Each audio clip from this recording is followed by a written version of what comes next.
Ryan Kyle seemed to really settle down in the second half there. I guess how would you assess his play and how he came out? And just as a team too, you kind of seemed a little bit flat. I mean, was that something that you kind of saw it might be the case in practice this week, or no? Couldn't quite understand what was going on there in the first couple drives. Didn't quite get in sync on offense, and then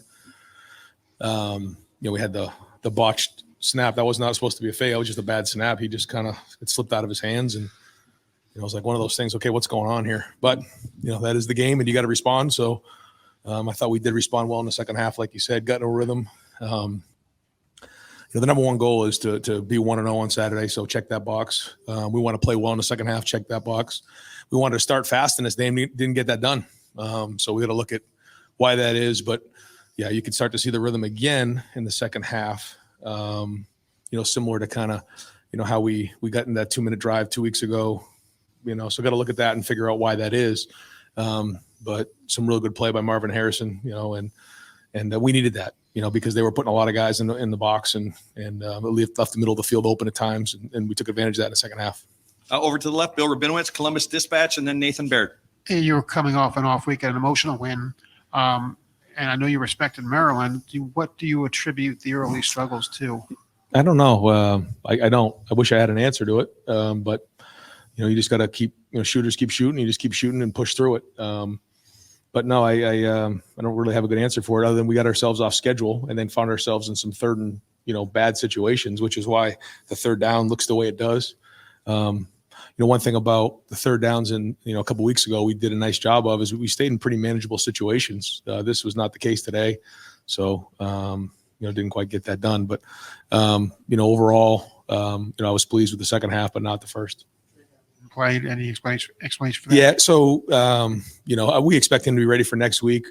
It was one of those things where the question was if he played in the game, could he have a setback if something happened in the game? The answer was yes. And just based on how everything played out last year, the decision was made to hold him this week to make sure that he was full go next week because we know we got a lot of football ahead of us. And so we have a ton of confidence in Chip and in Mayan to go ahead in the game and go play. And they did. But excited to get Trey back for next week. He could have played in the game, but the decision was made.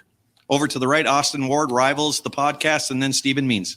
Ryan, a month ago, you walked into the postgame at Indiana and said sometimes you have to be okay winning with the defense, especially in the first half tonight. I mean, you get the touchdown from Josh. You keep the game close that way. Are you becoming more comfortable with that formula, even if it's not your preference? Yeah, no, I have no preference as long as we win. But no, I think the defense, did some great things in this game. I thought Jim and the staff did a really good job with the game plan. I thought, they were a step ahead just in terms of the defenses that we were in. He did a great job of getting them into the right calls. There's still a ton of things that we can improve on and get better at. There is. But, the pick six by Proctor was huge. I thought Davids did a great job there of not blindside blocking that guy. I mean, that's really heads up football.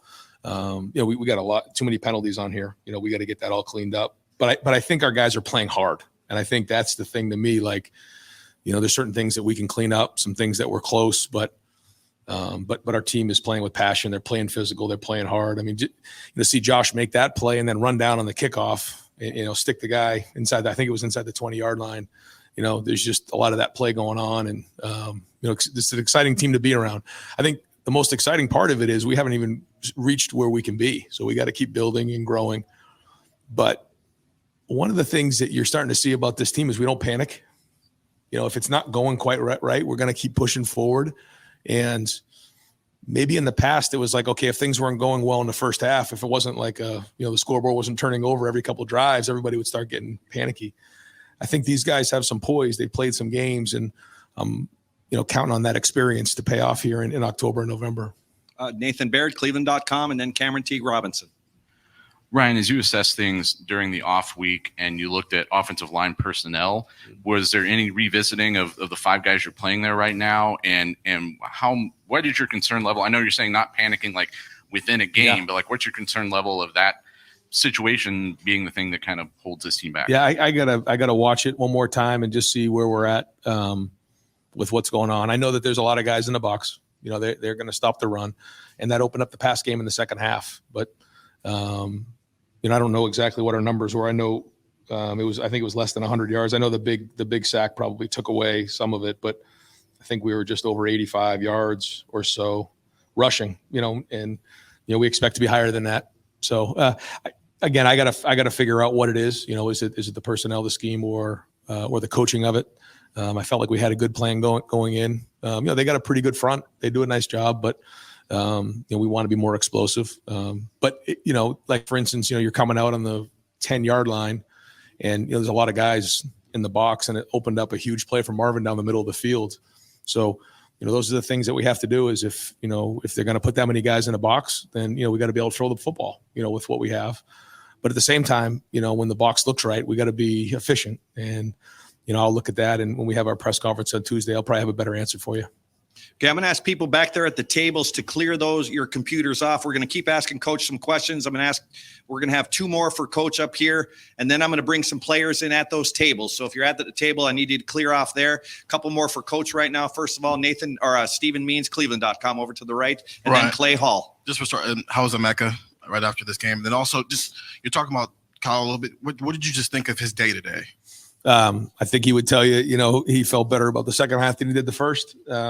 Made some nice throws. Wishes he had some back, but yeah, I thought played well there. I don't know what exactly the numbers were in the second half, but that's what our expectations are. And I know he wants to be great, and we'll look at it and try to get better. But and then with Mecca, they're evaluating him now.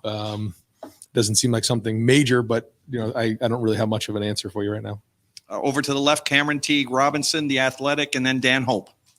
Ryan, it's a tough challenge to contain a quarterback like Maryland has with the pass rush. Yeah. Just kind of your thoughts on what those guys up front did, kind of chasing him, keeping him running around. There was some good plays and some ones that he snuck free on for sure. Yeah, and you can see sometimes we're bringing 5 or 6, and then there's sometimes we're bringing 4, sometimes we're bringing 3, and then so what you do is you try to change up the look in the back end for him. Are there 8 guys in coverage, 7 or 6? Sometimes 0. There was a couple that we brought 0 pressure on. And so when that happens, you have to have a good plan for it. I thought there were some good snaps, but I think there's going to be some things that we know we could have probably handled much better. But again, overall, the goal was to, pretty much contain him. He had 196 yards, 21 of 41, 2 sacks, and obviously the pick 6. So if you had said that going into the game, I probably would have signed on the dotted line on that one. So job well done. And listen, Mike does a good job. And he's a good coach, and Talia is a very talented player. You can just see he's a really good college football player.